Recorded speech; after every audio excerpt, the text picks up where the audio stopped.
I'm Mariam Namazi in Doha. The main stories on Al Jazeera. Pakistan's military remains determined to defeat the Taliban in the northwest frontier province.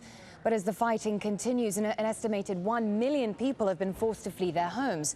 One man told us people of all ages are now on the road with little help. We left on foot at 5 in the morning and arrived here. People from all over, from Mata, Mingora, and from everywhere on foot. Women and children, and even old women and old men.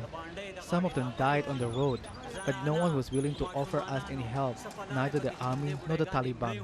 They are both committing atrocities and cruelty against the ordinary people.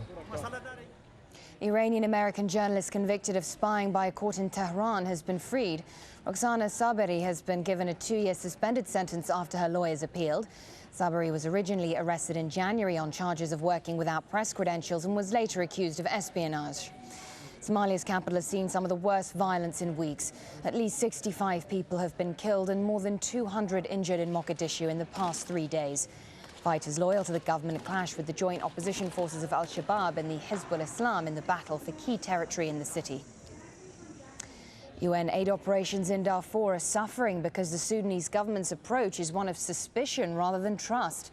That's the message from the UN's humanitarian chief who's visiting the region. John Holmes told Al Jazeera that the government's expulsion of 13 aid agencies from the country was putting UN operations in Darfur under pressure.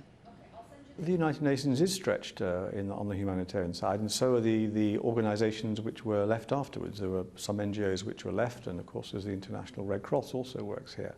So we've had to step up our own capacity, try to fill some gaps however we can, not in a very satisfactory way, but try to fill those gaps. We need a better operating in atmosphere and a much more positive relationship with the government, which is one of genuine trust and confidence, and not one where all the humanitarian organisations are suspected in some way. And remember, you can find the latest on all those stories and more at aljazeera.net/English. That's aljazeera.net/English.